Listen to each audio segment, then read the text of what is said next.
Now students example number 2 लेते हैं NCERT का। आपसे बोल रहा हूँ ना, particular day the sales in rupees of different items of a bakers shops are given below. तो बच्चों कोई बेकरी की शॉप है ना, किसी पर्टिकुलर डे पे डिफरेंट आइटम्स की जो सेल है रुपीज़ में दी। ऑर्डनरी ब्रेड मतलब जो साधारण ब्रेड है वो 320 रुपीज़ की बिक गई उसकी। फ्रूट ब्रेड जो होती है जिसमें चेरी वगैरह डली पड़ी रहती है, आपने खाया होगा, तो 80 रुपीज़ उसकी सेल्स हो गई, मतलब फ्रूट ब्रेड बेच के उसको 80 रुपीज़ का रेवेन्यू मिला।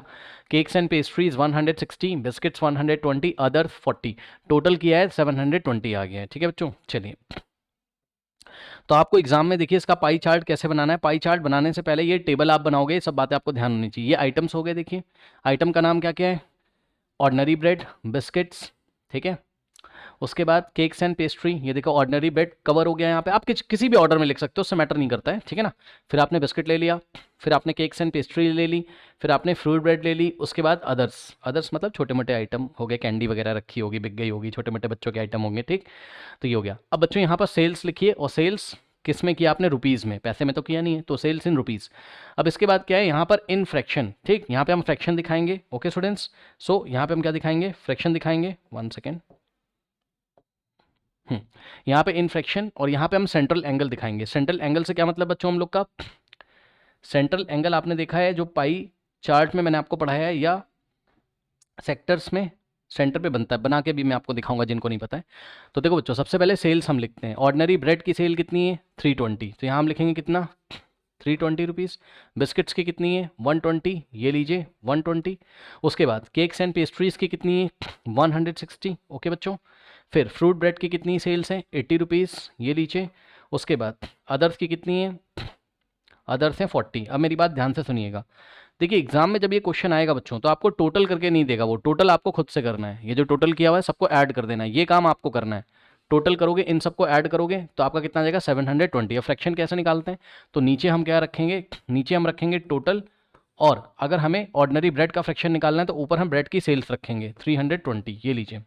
अब इसको सॉल्व करके यहाँ पे आंसर हम लिख देंगे। चलिए, तो सॉल्व करके यहाँ पे आंसर लिखते हैं। सॉल्व मैं आपको यहाँ करके दिखाता हूँ। चलिए, 720 और ऊपर कितना है, 320, जीरो से जीरो कैंसिल हो जाएगा। ओके स्टूडेंट्स, और ये आपका मेरे ख्याल से किससे जाएगा, 4 से। 4 वन द 4, 3 यहाँ जाएगा, तो 4 3 सा क्या होता है, 12 होता है, ठीक।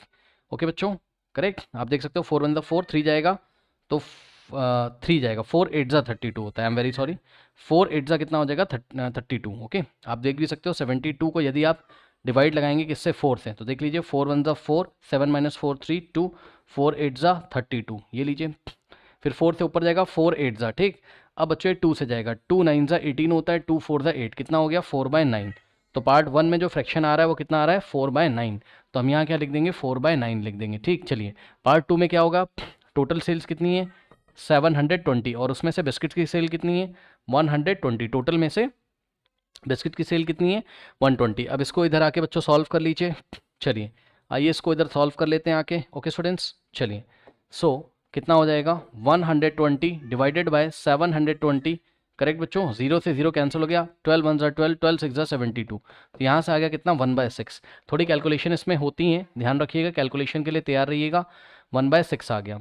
नाउ थर्ड वाला केक्स एंड पेस्ट्रीज का कितना आ जाएगा बच्चों, 720, और ऊपर हम रखेंगे 160। अब देखो कुछ बच्चे पूछते हैं सर क्या ऑर्डर मैटर करता है, क्या यहाँ पे ऑर्डर मैटर करेगा, ऑर्डर मैटर नहीं करता। आप बिस्किट पहले रख दो, ऑर्डनरी ब्रेड को बाद में रख दो, इस ऑर्डर में आप लिख दो जैसे क्वेश्चन में दिया, वो मैटर नहीं करता, किसी को भी आगे पीछे आप कर सकते हो, ठीक। नाउ यहाँ से क्या हो जाएगा स्टूडेंट्स आपका, चलिए यहाँ से क्या हो जाएगा बच्चे आपका, देखिए नेक्स्ट कैलकुलेशन देखिए, 160 divided by 720, so 160 divided by 720, ये जीरो से जीरो कैंसिल हो गया, 4 4 ज़ा 16 होता है, 4 1 ज़ा 4, 3 जाएगा, 4 8 ज़ा, ठीक। फिर 2 2 ज़ा 2 9 ज़ा, यहाँ से आ गया आपके पास 2/9। ओके स्टूडेंट्स, तो नेक्स्ट वाले का फ्रैक्शन कितना आ गया, 2/9, ये ले लीजिए। उसके बाद बच्चों नेक्स्ट है फ्रूट ब्रेड, ठीक। फ्रूट ब्रेड के लिए क्या करोगे आप, 80 डिवाइडेड बाय 720, ठीक। सॉल्व करेंगे, 80 divided by 720, so 80 divided by 720, zero से जीरो गया, 4 2 ज़ा 8 होता है, देखिए 4 2 ज़ा 8 होता है, और 4 नीचे कितना आ जाएगा, 18, ठीक। तो 2/18 आएगा, फिर 2 1 ज़ा 2, 1 ज़ा, और 1/9 आ गया, ठीक। तो यहाँ से कितना आ गया, 1/9, ये लीजिए, यहाँ से आ गया 1/9। इसके बाद लास्ट वाला, तो बच्चों लास्ट वाले के लिए हम क्या करेंगे, 40 बाय, देख सकते हो आप यहाँ से 40 बाय 720। ओके स्टूडेंट्स, सो इसको सॉल्व कर लेते हैं। आइए यहाँ पर नाउ कितना है 40 डिवाइडेड बाय 720, ये 0 से 0 गया, 4 1 4 होता है, 4 1 4 3 4 8 तो कितना आ जाएगा 1/18 आ जाएगा। ठीक है स्टूडेंट्स, सो लास्ट वाले का आंसर कितना आ गया 1/18 आ गया, ये आ गया। अब हमें क्या करना है, सेंट्रल एंगल निकालना है। तो जब भी सेंट्रल एंगल निकालना होता है तो आपको पता है कि किसी भी सर्कल के सेंटर पे एंगल कितना बनता है, किसी भी सर्कल के, ये सर्कल का कलर चेंज करना पड़ेगा, ये देखिए किसी भी, ओहो भाई हट जा, चलो देखो किसी भी सर्कल के सेंटर पे एंगल कितना बनता है 360 डिग्री, ये बात आपको पता है। ठीक, ये देखिए ये टोटल हो गया 360। तो 360 डिग्री में से कितना पार्ट, यानी कि 360 डिग्री में से कितना एंगल जाएगा किसके लिए, ऑर्डिनरी ब्रेड के लिए, वो निकालने के लिए हम क्या करेंगे, ऑर्डिनरी ब्रेड का जो फ्रैक्शन है यहाँ पे देखो कितना है 4/9 है, तो 4/9 ऑफ 360 डिग्री हम निकाल देंगे, यानी कि 4/9 ऑफ 400 बोल दिया, सॉरी 4/9 ऑफ 360, यानी कि 4/9 इंटू 360 आप कर दोगे। अब इसको आप यहाँ पे सॉल्व कर लीजिए और वहाँ पे आंसर फिल कर दीजिए। ठीक, सो यहाँ से आएगा 4/9 इंटू 360, कितना हो जाएगा 9 1 9 4 36, और ये 0 यहाँ आ जाएगा। अब क्या बचा 4 इंटू 40, 4 इंटू 40 कितना होता है 4 4 16, ये लीजिए 160 डिग्री, यानी कि बच्चों 160 डिग्री हो जाएगा किसके लिए, सेंट्रल एंगल ऑर्डिनरी ब्रेड के लिए। अभी मैं आपको बना के भी दिखाऊंगा। ठीक, उसके बाद बिस्किट्स के लिए कितना हो जाएगा 1/6 ऑफ 360। अगर आप इसको सॉल्व करोगे तो बहुत सिंपल है, 6 6 36 होता है, ऊपर बचेगा 60 डिग्री, 0 बच जाएगा ना। नेक्स्ट वाला कितना हो जाएगा 2/9 ऑफ 360। ओके बच्चों, यहाँ से देखो 9 1 9 4 ऊपर आ जाएगा कितना 40, 40 इंटू 2 80 डिग्री, ये लीजिए। उसके बाद 1/9, सो 1/9 ऑफ 360 कितना आ जाएगा 9 1 9 4 ऊपर आ जाएगा 40 डिग्री, ये लीजिए। एंड लास्ट में कितना हो जाएगा स्टूडेंट्स, लास्ट में हो जाएगा 1/18 इंटू 360 डिग्री, सो 18 1 18 2 तो यहाँ से आ जाएगा 20 डिग्री, ये लीजिए। ठीक है ना, इस तरीके से। तो सभी आइटम्स के लिए यहाँ पर हमारे पास बच्चों सेंट्रल एंगल आ चुका है। अब हम क्या करेंगे, हम एक यहाँ पर किसी भी रेडियस का सर्कल बनाएंगे। Okay students, draw any circle of any radius, एक सर्कल बनाइएगा कितने भी रेडियस का अपनी कॉपी में। ठीक, सो यहाँ पे देखिए एक सर्कल हमने बना लिया है। चलिए, तो ये एक सर्कल इस तरीके से आपको बना लेना है। ओके स्टूडेंट्स, उसके बाद इस सर्कल का ये सेंटर है। ठीक, ये सेंटर है इस तरीके से। अब देखो एनसीईआरटी में जो आंसर आ रहा है ज़रूरी नहीं कि उससे मैच करे, मैच करने का मतलब है एग्जैक्टली डायग्राम वैसा नहीं आएगा तो उससे फ़र्क पड़ता नहीं है। ठीक, हम अपने अकॉर्डिंगली इसको कर रहे हैं। ये सेंटर कितना है ओ, और यहाँ पर क्या है ए। ठीक, ओ ए, ओ को ए से ज्वाइन करिए और अपना कंपास कह रहा हूँ, अपना प्रोटेक्टर ला के यहाँ पे रख दो और 160 डिग्री का एंगल बना लो। तो कैसे बनाओगे, यहाँ कहीं नीचे 0 आता है, आप दो तरीके के एंगल चलते हैं, एक चलता है एंटी क्लॉकवाइज, देखो 0 20 30 40 है ना, एक चलता है क्लॉकवाइज, आप कोई भी ले सकते हो। अगर क्लॉकवाइज लेना होता आपको तो आप क्या कर सकते हो, उधर आ सकते थे, यानी कि एक उधर ले सकते थे, मैं एंटी क्लॉकवाइज ले रहा हूँ। ठीक, तो मैं क्या करूँगा नीचे वाले से देखूंगा, यहाँ 0 आता है, 0 10 20 ऐसा करते करते 90 90 और ये देखिए 150 160 यहाँ कहीं आएगा। ठीक, तो 160 यहाँ कहीं आएगा, तो मैं यहाँ निशान लगा लूँगा, यहाँ पे बोलूँगा पॉइंट बी, और ये देखिए तो ये एंगल कितना है 160 डिग्री है, किसके लिए है ये आपका ऑर्डिनरी ब्रेड के लिए। ओके बच्चों, ऑर्डिनरी ब्रेड के लिए कितना एंगल है, सेंट्रल एंगल सेक्टर का, सेक्टर क्या होता है 2 रेडियस और 1 आर्क से मिलकर सेक्टर बनता है। ठीक, ये देखिए यहाँ पे 2 रेडियस कौन कौन है, ओ ए और ओ बी, और ये आर्क है आपका, बी ए क्या है आर्क है। तो ये जो सेक्टर बन रहा है ओ बी ए, ये जो सेक्टर बन रहा है, ठीक है, ये हो गया आपका किसके लिए, ऑर्डिनरी ब्रेड्स के लिए। तो यहाँ पर हम लिखेंगे क्या,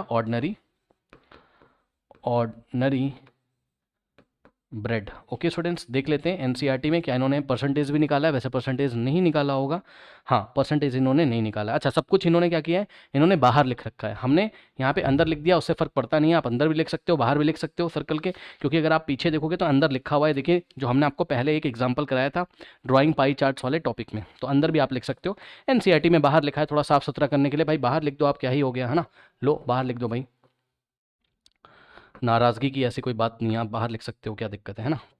सो यहाँ से आ गया क्या, ऑर्डिनरी ब्रेड। ओके स्टूडेंट्स, ये लीजिए। ठीक, उसके बाद नेक्स्ट जो है बच्चों आपका, मैं कलर चेंज कर ले रहा हूँ, नेक्स्ट है बिस्किट्स के लिए सेंट्रल एंगल कितना आ रहा है 60 डिग्री। ओके, बिस्किट्स के लिए सेंट्रल एंगल कितना आ रहा है बच्चों, 60 डिग्री। ओके, तो अब 60 डिग्री कैसे बनाएं, तो देखो बच्चों करना कुछ नहीं है इसमें, ठीक, करना कुछ नहीं है। 60 कैसे बनेगा, सोचो 160 तो बन ही चुका है, 160 में 60 ऐड कर दो भाई, 160 में 60 ऐड कर दो, तो 160 में 60 अगर आप ऐड करोगे 240 पे आ जाओगे, लेकिन प्रॉब्लम है 240 तो इसमें है नहीं, ठीक है, कोई बात नहीं है। तो आपको यहाँ पे थोड़ी सेटिंग करनी होगी, ठीक है, आपको अपने प्रोटेक्टर को ऐसे रखना पड़ेगा, ठीक है स्टूडेंट्स। ये यहाँ पे आ तो पाएगा नहीं, वरना मैं आपको दिखा देता।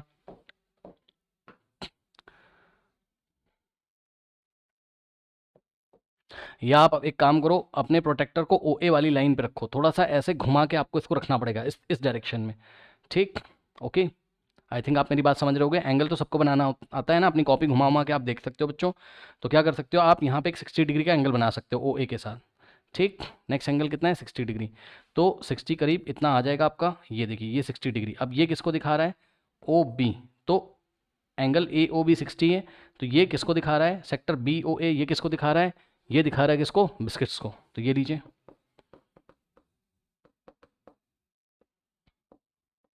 ओके, बिस्किट्स,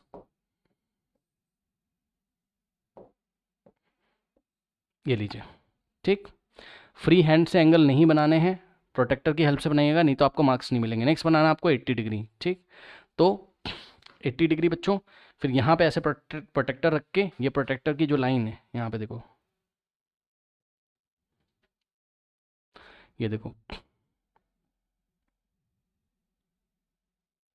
इसको ऐसे करके घुमा के आप बच्चों सेट करना पड़ेगा, आप अपनी कॉपी घुमा लीजिएगा, ठीक है ना। तो OB के साथ आपने 80 डिग्री काउंट करना, OB पे 0 वाला आ जाएगा और 80 डिग्री यहाँ कहीं बैठेगा। ये देखो ये हो गया 80 डिग्री, तो एंगल BO, और इसका नाम रख दो, B नहीं, B तो कवर हो चुका था, इसका नाम C रख दो यहाँ पे, है ना, इसका नाम C रख दो। तो सेक्टर AOC किसको दिखा रहा है, बिस्किट को, और यहाँ पे D रख दो। सेक्टर COD किसको दिखा रहा है, 80 डिग्री, 80 डिग्री किसके लिए, केक्स एंड पेस्ट्रीज के लिए।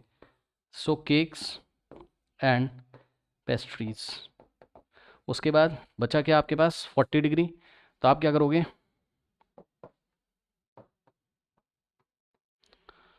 फिर से अपने प्रोटेक्टर को एडजस्ट करोगे और 40 डिग्री यहाँ कहीं आप दिखा दोगे इस तरीके से E। ये लीजिए, तो सेक्टर DOE जो है ये 40 डिग्री के लिए, और ये किसको दिखा रहा होगा, ये दिखा रहा होगा आपका किसको, फ्रूट ब्रेड को, है ना, किसको दिखा रहा होगा, फ्रूट ब्रेड को। ओके, सो यहाँ पे बहुत छोटा छोटा मैं लिख देता हूँ, FRUIT, फ्रूट, थोड़ा छोटा हो गया, एडजस्ट करिएगा, ब्रेड, ठीक, कर सकते हो। अब आपको 20 डिग्री मेज़र करने की ज़रूरत नहीं है, ये जो बच जाएगा वो ऑटोमेटिकली कितना हो जाएगा आपका, 20 डिग्री, ठीक। क्यों, ये ऑटोमेटिकली 20 डिग्री हो जाएगा, यानी कि BOE ऑटोमेटिकली 20 डिग्री हो जाएगा, क्योंकि टोटल एंगल कितना होता है, 360 डिग्री, ठीक है। तो आप इन सबको ऐड करोगे, आपका 360 डिग्री आएगा, ठीक। 360 डिग्री में से 160 किसको रिप्रेजेंट करता था, ऑर्डिनरी बेड को, 60 किसको रिप्रेजेंट करता था, बिस्किट को, एंड सो ऑन टू। तो ऑब्वियसली लास्ट में 20 बचेगा, जो किसको, अदर्स आइटम्स को रिप्रेजेंट करेगा। तो BE वाला जो सेक्टर है, यानी कि BOE वाला जो सेक्टर है, वो किसको रिप्रेजेंट कर रहा है, अदर्स को, ठीक है। तो इस तरीके से आपका एक पाई चार्ट बनेगा, ज़रूरी नहीं कि NCERT से मैच करे, ठीक है, कैसा भी हो सकता है। अब देखो यहाँ पे इन्होंने शेड भी किया हुआ है, तो अगर आप चाहें अपने एग्जाम में तो आप पेंसिल कलर ले जाइए और पेंसिल कलर से शेड कर दीजिए। मान लीजिए ऑर्डिनरी ब्रेड वाले रीजन को आपने किससे शेड किया है, येलो कलर से, ठीक। सो ऑर्डिनरी ब्रेड को आपने शेड किया येलो कलर से, ऐसा करके यहाँ पे आप दिखा सकते हो एग्जाम में, ठीक। उसके बाद मान लीजिए आपने बिस्किट्स को शेड किया ब्लू रीजन से, ब्लू कलर से, ये लीजिए। सो बिस्किट्स कहाँ हैं, ये, तो ये वाला रीजन आपने शेड कर दिया पेंसिल कलर से, ब्लू कलर से, आप शेड कर सकते हो, कोई दिक्कत नहीं है, ठीक। उसके बाद कलर मैं चेंज कर रहा हूँ, ये थोड़ा सा पिंकिश कलर आ रहा है, ठीक है। और केक्स एंड पेस्ट्रीज़ को दिखाया हमने किससे, पिंक कलर से, okay. So cakes and pastry को हमने दिखाया पिंक कलर से, ये लीजिए। और इसी तरीके से बच्चों कलर चेंज कर लेता हूँ मैं, और रेड कलर से हमने दिखाया फ्रूट ब्रेड को, ठीक है। ये देखिए चेरी भी रेड कलर की होती है, फ्रूट ब्रेड को हमने रेड से दिखाया, ठीक। तो फ्रूट ब्रेड यहाँ था 40 डिग्री के एंगल पे, ये लीजिए, ठीक। और फाइनली बचा अदर्स, तो सपोज़ मैंने अदर्स को दिखाया किससे, ग्रीन कलर से, ओके। सो अदर्स को मैंने दिखाया किससे, ग्रीन कलर से, ये लीजिए, ठीक। तो अदर्स के लिए शेड करेंगे किससे, ग्रीन कलर से, ओके स्टूडेंट्स। तो इस तरीके से पाई चार्ट बन के तैयार हो गया, आपको प्रोटेक्टर का यूज़ करना है, ओके स्टूडेंट्स। और अगर आपको प्रोटेक्टर नहीं चलाना आता है, वैसा आता होगा आपको, ठीक है, तो आप हेल्प ले लो अपने घर में किसी से, या अपने किसी फ्रेंड से पूछ लो, ठीक है, या अपने स्कूल के टीचर से पूछ लो, ठीक है। तो मिलते हैं फिर नेक्स्ट वीडियो में, तब तक के लिए पढ़ते रहिए, ऑल द बेस्ट।